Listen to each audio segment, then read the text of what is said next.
The story opens with a train moving across a beautiful sky. In a mansion, a beautiful girl inquires of her master what is troubling him.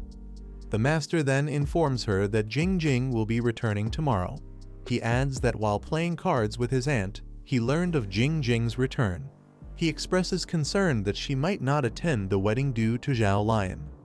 The beautiful woman then approaches him and points out that they have not previously discussed how Zhao Lion will never allow Jing Jing to return alive. Her master responds by explaining that Jing Jing is not a common boy. He possesses a very special talent that few have, and she also holds a life lotus, making her a dangerous opponent. He states that he is not worried about Jing Jing but about Lan. Her servant then addresses her in a scary manner, insisting that she is worrying about Jing Jing for no reason, as Jing Jing is nothing without any special treasure and is merely a common individual. The master answers by saying that he has heard the people of Han Kingdom are also after the Life Lotus, with very powerful supporters behind them, which is why Han Kingdom wants to obtain it from her. She then moves closer to the servant and questions whether he is referring to the young master named Gang, describing him as a very useless person who would have been killed long ago without his father's protection. She wonders how he could outsmart Xiao Lan with his weak powers, calling it a very stupid thing. The servant then asserts that as soon as King Jai boards the train, he will be killed, expressing certainty that he will die. After this, the scene shifts to a beautiful girl calling out to King Jai. It is revealed that a boy is arriving with his friend, and a girl is waiting for him, shaking her hand. King Jai states that she is his fiancée, and that she looks like a beautiful girl who came straight from a poster. His friend asks what kind of poster he means, and if she is truly that beautiful. His friend then questions what King Jai is thinking, asking if he still uses or thinks about those old things, calling it a very stupid thing. Meanwhile, Jing Jing is seen throwing a cigarette into a basket. King Jai remarks that Jing Jing never misses a target within 5 meters. Expressing surprise that after 4 years of friendship, he never knew how good his aim was. Jing Jing explains that such skills are based on mindset and level-headedness, which he says King Jai lacks. King Jai then approaches his fiancée. She scolds him, saying he is not good enough and noting that he has been drinking again today. He admits that he drank a little. He then tells his friend that they drank a lot, so his friend should not call him when he leaves. His friend asks why he would call him, questioning if King Jai is afraid of getting lost. King Jai takes his friend aside and explains that he drank too much and will sleep on the train. He worries that after falling asleep, no one will remind him that he needs to urinate due to the alcohol. He has a very strange reaction to this, which his friend and fiancé both mirror. His friend points out that he is going with Zai Wolong, and she would never let his pants get wet, as she will take care of him, so he should not be blamed. King Jai responds that she will fall asleep as soon as she is with him, which is why he was saying this Zai Wolong is shown to be very embarrassed. He then states that she is the type of girl who would not wake up even if the train fell. Following this, Zai Wolong is portrayed as very worried and scared. He and Zai Wolong are seen leaving together, while his friend, Bifeng, is thinking about what to do. Bifeng is also very worried and scared about how the train could derail. During this, a train is shown falling. The hero, Bifeng, sees an image of the train derailing in his mind and is terrified by this vision. Bifeng, who is a friend of King Jai, is told by his friend that the train has arrived at platform 1160. An announcement instructs everyone to proceed with their luggage to Area 96. King Jai says goodbye, and Bifeng tells him to take care of himself. In a short time, King Jai and his fiancée walk away, leaving Bifeng standing behind them. King Jai turns back and tells Bifeng to take care of himself. His fiancée then asks why he told Bifeng to call him. King Jai explains that he is very scared that Bifeng will not be able to go home alone due to a mental problem, which is why he arranged the call. His fiancée states that Bifeng is a very good boy who is sometimes a little naughty but overall is very good, and that Bifeng is not a crazy person. The scene then shifts back to the luggage area where his master and servant are talking. The master states that if King Jai is killed, the criminal life lotus will also go to the Han Kingdom. The master questions his servant about this. The servant informs him that Shaylin already knows and has discovered how to obtain the life lotus. He adds that their friend, named Lei Bifeng, is with Jie King. After killing He Jingjing, Shaylin will look for Lei Bifeng to take back the lotus from him. The master expresses surprise, stating that Lei Bifeng is a very interesting name, and he begins to think about it deeply. The servant then approaches his master with anger and fear, telling him that he does not need to remember Lei Bifeng's name. When Shaylin kills everyone, no one will know his name, and when he is not in this world, there will be no one to remember it. The scene shifts to Yeoju University, where Lei Bifeng is inside the drumsticks. He questions how all the lights may be turned off, as it is not even 9 o'clock. He states that the manager there is very confused, which is why he goes to the school, resulting in all the lights being off. Bifeng then thinks about himself, concluding that he is jobless. He reflects that while others may be jobless, they have a house to live in, but he is homeless and cannot return to the orphanage, asking himself if he can go there. During this, he gets shocked by a nightmare. In the nightmare, he sees his friend asking him to save Bifeng, along with the same train scene he saw earlier, with many people dying and screaming. He composes himself and questions why this image is appearing in front of him repeatedly and why it is revolving in his mind. He then blames King Jai, saying these visions are entering his mind because King Jai said the train would derail, which is causing him to be very worried for him. Bifeng decides to remind King of his request by calling him. As soon as the call connects, he tells King to wake up and attend to the task for which he was called. A voice on the phone responds that the speaker had to go somewhere, asking where King is. Bifeng hears this and becomes concerned, telling the person to take care of himself before ending the call. He then goes to his bed and finds a young boy lying there. He wakes the boy, demanding to know who he is and stating that it is his bed. At that moment, he envisions the scene of the train derailing and falling. He becomes very scared in the night. He looks at the boy's face and feels it is Jie King. He is terrified, wondering who picked up the phone if it was not Jie King. He calls again and checks the phone, discovering that the number he called is still switched off, which worries him greatly.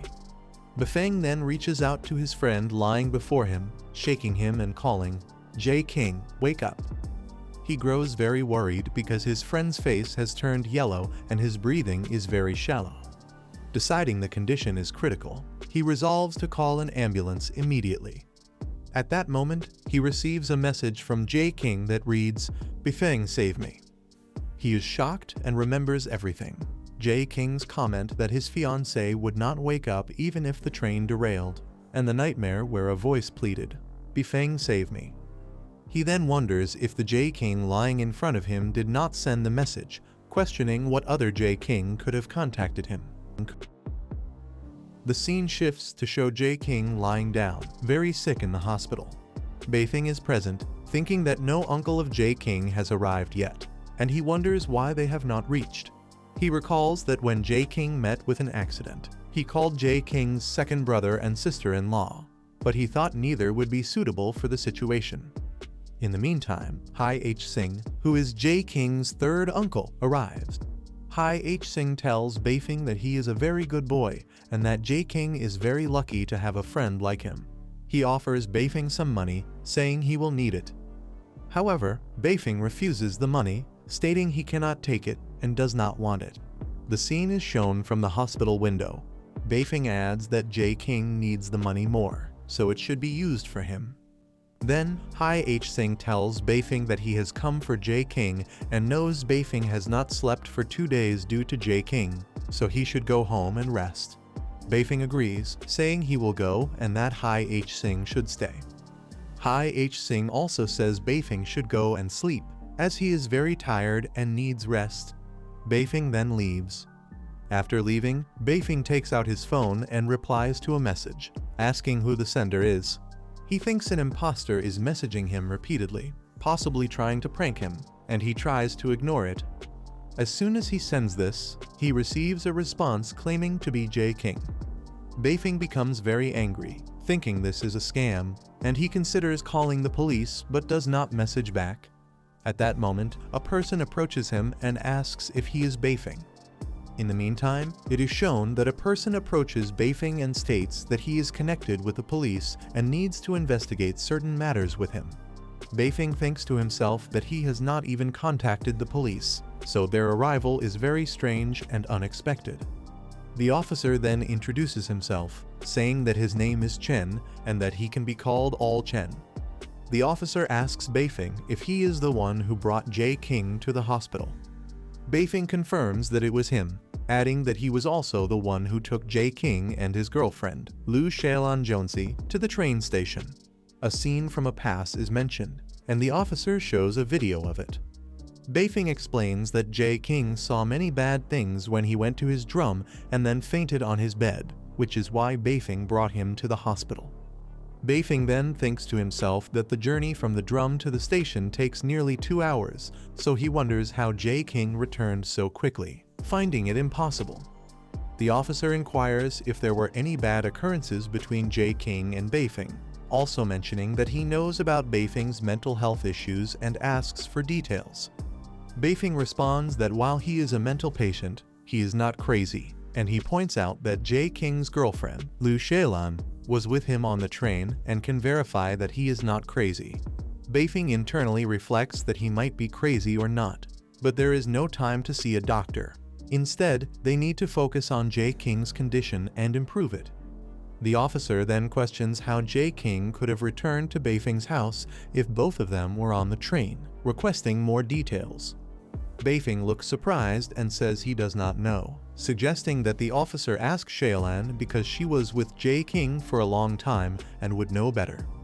The officer asks Lu Shaelan about which train they were on, and Beifing answers that he does not know. In the meantime, it is shown that Beifing recalls a train number. He pauses and reveals that the train number was 1160 and that he had been on that train with others. The officer confirms that the train Beifing is referring to had derailed the previous day. The officer explains that this incident occurred last night, coinciding with the event involving Jae King. The train had fallen from a hilltop, sustaining severe damage. The damage was so extensive that there were no survivors from the accident. Beifing reacts with great surprise, questioning how it is possible that the train derailed without any survivors. He internally reasons that if this is true, then Lu Shaelan must have been killed. He wonders how this could have happened and whether he was aware of it. He ponders deeply, concluding that Lu Shaelan must be lying about something, but he finds this difficult to believe. The officer then moves closer and asks Beifing to share what he is thinking. Beifing is startled and considers the impossibility of Jae King sending texts. He debates whether he should inform the officer about the strange messages, and if the officer would be able to assist him. He worries about how he would explain the situation if he decides to share it. At that moment, the officer asks if Beifing is being followed. Beifing is again surprised. The officer adds that he does not want to take up too much of Beifing's time, acknowledging that Beifing may be very worried. He encourages Beifing to provide any information without hesitation and to contact him immediately so that he can stay informed about the case. They proceed to shake hands. During the handshake, Officer Chan states that there is no evidence against Beifing but still requests his cooperation to allow the investigation to move forward and for their work to begin. After this, Beifing exits the hospital, lost in thought as he walks away. Meanwhile, Officer Chan is seen standing at a window, observing him. From off-screen, a voice calls out, "Captain Chan, please listen to me." Captain Chan asks his assistant if she has obtained Beifing's recent call records. The assistant reports that after the Jae King incident, Beifing only made a single call to 911 and received 2 calls from his school, with no other messages or calls noted. Captain Chan then expresses suspicion that Beifing is hiding something, questioning what it might be. The assistant provides further background on Beifing, explaining that he is an orphan who grew up in an orphanage and has no prior criminal record or history of investigation, which tends to justify his actions and reduce suspicion. However, she notes that Beifing has mental health issues and a history of self-defense incidents where he has injured people who harassed him, including one event where he assaulted 5 individuals, leaving one seriously injured and the others with minor injuries. Captain Chan is surprised by Beifing's capability in self-defense and finds him to be a special individual, an assessment with which the assistant agrees. The assistant also mentions that there is no record of dark energy fluctuation associated with Beifing, which is considered a positive aspect according to the Shining Tale. Finally, she adds that J. King Jones had participated in a journey in Polo approximately 3 years ago. Captain Chan's assistant states that J. King has been attending for 3 years and suggests they should not send the new boy, Deng Pao, but should instead send Da Tu, who would be a better choice. The captain agrees with this plan, noting that Deng Jones will receive training on the matter to gain experience. The captain also decides to instruct Da Tu to keep watch on the Shining Tail and report anything unusual. The captain agrees that Beifing is not a common man with whom they can easily deal and that the situation must be handled properly. The scene then shifts to Beifing, who is sitting alone and thinking about the texts he received while speaking with Officer Chan. He then receives another text, which he initially believes is from Officer Chan, leading him to think the sender was not trying to deceive him. Upon looking at his phone screen, he sees new messages. Beifing becomes very angry, wondering who these people are, why they are doing all this, and why they are bothering him. He sends a message in response, but realizes he may not be able to answer future messages. His anger escalates as he continues to ponder the identity of the person harassing him. The scene shifts to a door, where Beifing is deep in thought. He reflects that the mysterious sender knows everything. His meeting with his third uncle and his interaction with the police, and even that J. King is in the hospital. He finds this impossible and ponders these things while looking at the sky. He enters his hall, thinking that perhaps someone is keeping him under surveillance, watching and analyzing his every move. He then receives another message from the person claiming to be J. King. The message states that Beifing is the only friend who has been with him for these 4 years, justifying their bond by saying they share everything equally, like splitting the last piece of something. J. King sends further messages, recounting events and secrets that only the two of them could know. This convinces Beifing that he is communicating with the real J. King. Beifing then asks him, while walking, if he is the real J. King, then who is the person in the hospital and where is he now, asking if they can meet. J. King replies that there is no time to explain, emphasizing that the train is about to leave and if Beifing does not come to save him now, he will be lost forever. A strange follow-up message arrives, addressed as Brother, instructing Beifing to retrieve an item from a supermarket on campus and deliver it to J. King's house. The message specifies that this item is a special thing for his house. Beifing finds himself standing in front of the supermarket and enters the shop. J. King sends 2 more messages, instructing him to take the item to his house so he can send Beifing a ticket and to go to the East Station from where he can depart, pleading with him to do this last thing. Beifing then stands before a locker, as J. King messages that he is in the locker and that the special thing is inside it. Beifing questions how to open the locker without a picture or password, asking if he can use a photo. J. King instructs him that it is unnecessary and to just retrieve the item. When Beifing shows his face to the camera, the lock opens, surprising him. He wonders how it is possible that his face was set as the password and if J. King had foreseen this need. While Beifing stands in the shop, a man in black follows him. He messages J. King that he believes someone is following him. J. King identifies the follower as being from the Dark Star Bureau and urges Beifing to fight, assuring him he can be easily defeated. Beifing responds that the man is watching and following him, and he cannot understand what the man is saying, asking J. King if he can see and interpret it. J. King replies that he can hear him only with great difficulty. Meanwhile, a police officer reports to Captain Chen that Xiao Liu Beifing is near the supermarket locker, providing identification. The young man in the black suit, who is the officer, states that he has reported to Captain Chen but could not get a complete answer from him.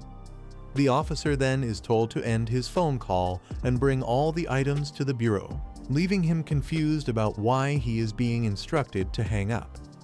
Beifeng overhears a discussion about terminating him and questions why he should be killed. He wonders if the threat is serious and if he is truly worth terminating. During a phone call, the officer is instructed to accept the order to kill Beifeng because of the importance of an item from the locker, for which many people have died. The officer argues that Beifeng is just a college student, questioning why he should be terminated. Captain Zhao intervenes, reminding the officer not to forget how his parents died and the seriousness of their adversaries. Another call orders the officer to kill Beifeng, hide the body, and he reluctantly agrees.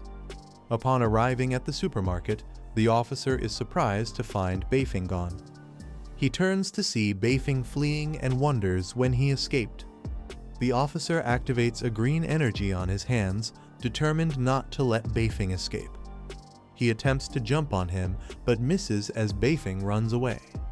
Beifeng questions if the officer is human and what he is doing, especially when the officer seems to fly towards him. The officer attacks first, but Beifeng dodges being dropped to the ground. The officer then demands that Beifeng remove his backpack and show his hands, promising no harm if he fully complies. The officer is convinced that Captain Zhao believes Beifeng deserves death, and he feels compelled to justify this outcome completely. Beifeng realizes he is now involved in the matter and cannot retreat. Deciding he must fight, he uses his powers, producing 2 ketchup sticks, and declares he never misses within 5 meters. He aims for the officer's eyes, injuring them. The officer is stunned, and Beifeng sees an opportunity to run, deciding to head for the train station. While running, Beifeng reaches the train station. He reasons that the large crowd will make it difficult for him to be caught. The officer receives a call from Captain Shao, who demands to know why Beifeng has not been killed yet and why he was lost sight of. The officer explains his plan to halt all trains at the station to trap Beifeng, making escape impossible. Captain Shao orders all officers to wait for his arrival at the station to coordinate the operation based on their chances and identities. Another officer observes the situation, thinking the current actions are senseless and that a new plan is needed.